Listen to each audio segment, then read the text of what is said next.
Remember to click subscribe and notification button for more Appa's video. Cooking Appa.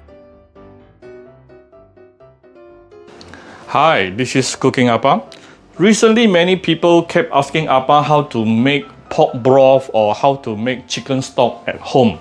So today I'm just going to make one for pork broth, and you can actually use similar method to replace the pork bone with the chicken, what do you call the chicken structure?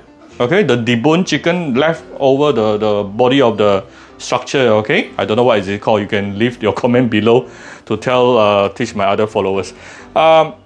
So just replace that, and then I have here about, this is very heavy, big bones, very cheap. You can buy big bone from the butcher at probably about 10 ringgit per kg. And this is, I think, more than 1 kg, probably almost like 1.2, 1.3 kg at least minimum. All right, so with a little bit of bone on it, that is bonus. Okay, so after the big bone, let's look at some other ingredient. Not just, you don't just need the bones.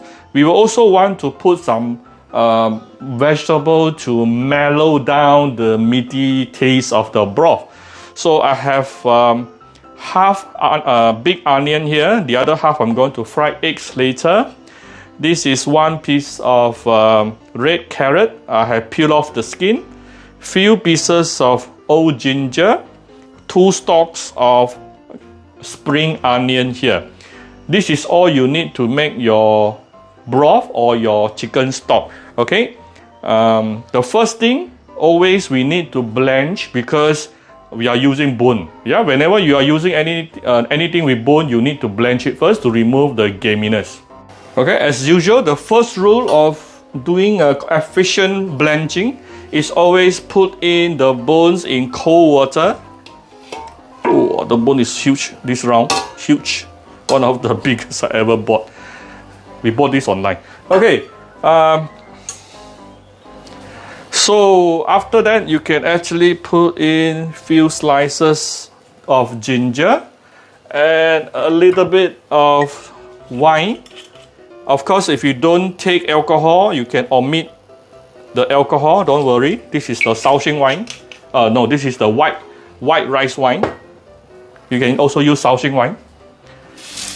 So put in the bones in cold water. Once it is boiling, then you can actually take it out and wash the bone. Okay, very easy. Okay, yes, just boiling for the past 30 seconds, sorry. So you see all the brownish color coming out. So we are forcing the excessive blood to be released. Usually, if I buy directly from the butcher, I will normally ask the butcher to cut it into half so that it's easier for me. If not, sometimes like this round, the thing is very big. I can't really put it into, the bowl is too big for me to put into my pressure cooker. So I cannot use pressure cooker today. If not, most of the time I will just quite lazy and use my pressure cooker. Okay.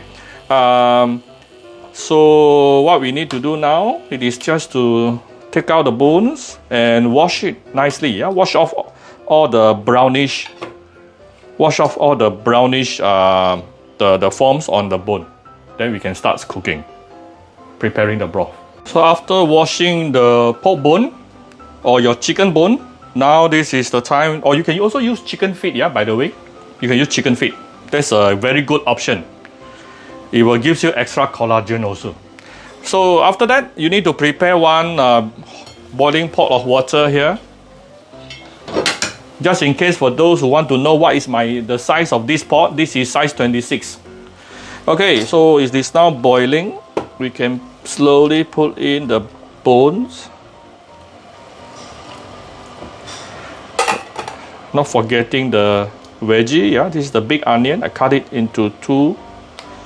The carrot.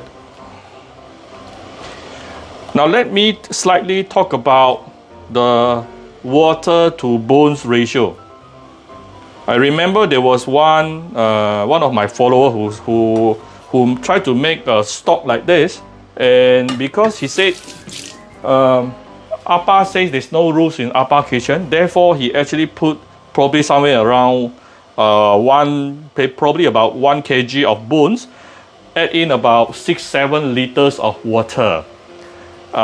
Seriously, even though I always say there's no rules in Appa kitchen, but you need to apply some logic, some normal, reasonable logic into it. What I normally will do is this is my ingredients inside, including the bones and veggie, is somewhere around 1.5 kg. So I'm putting in I'm putting in 3 liters of water. About the ratio is about 1 to 2. That's how I do it.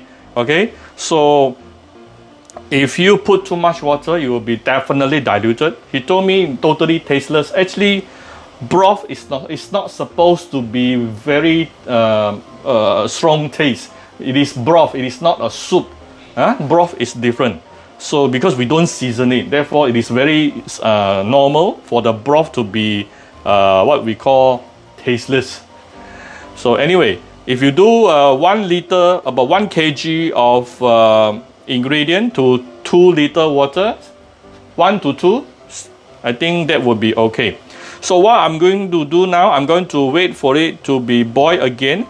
Right after boiling, we are going to close the lid, tune down to medium-low fire to let it simmer for minimum 1.5 hours to 2 hours. Then it is done. Very simple, isn't it? So because I'm using big bones here, so we may still have to sieve out some of the brown bubbles or foams that comes out later. Along the way, you can do that. And also you want to be careful. After you close the lid, it may overspill. Yeah, when it is still simmering or boiling a little bit, it may spill. So when it starts to spill, you may want to do 2 things. Number 1, you can actually reduce the water a little bit, and then also you can open the lid a little bit also. Let the steams coming up. You don't have to totally close the lid. All right. Okay, now it has started to boil. I'm going to sieve out all this brownish foam.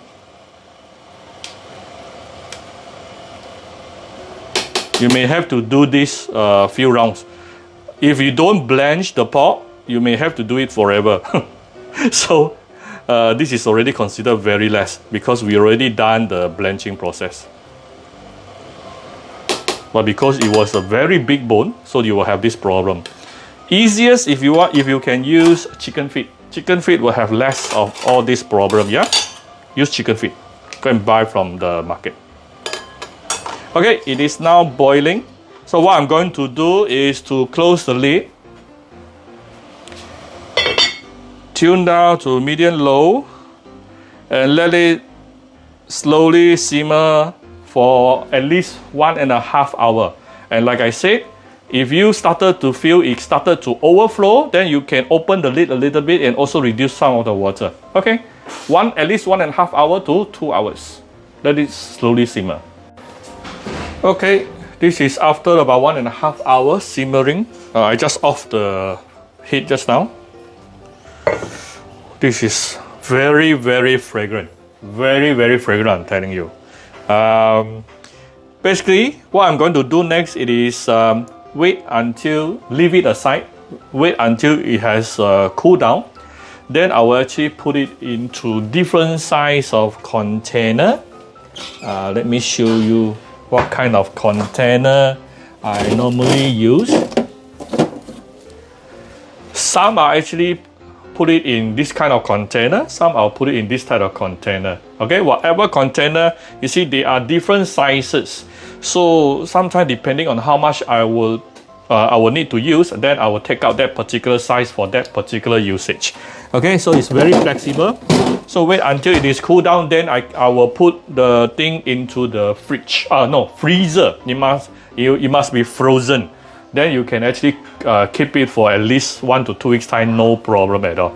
Usually every 2 weeks we will make fresh one. We will make chicken stock sometimes we will make pork stock, sometimes we make both. So it's really up to you. Okay, you decide. So here's and I'm telling you, This is one of my secret to make most of my dishes very flavorful. And I don't use MSG, I don't use chicken powder. Okay, this is a very good replacement for that. So I hope you like my video. If you like my video, do share my video on your Facebook to your friends. Come to Cooking Appa Facebook fan page to click like and follow button. Follow Appa on Instagram and subscribe to Cooking Appa YouTube channel. Thank you very much. Bye bye.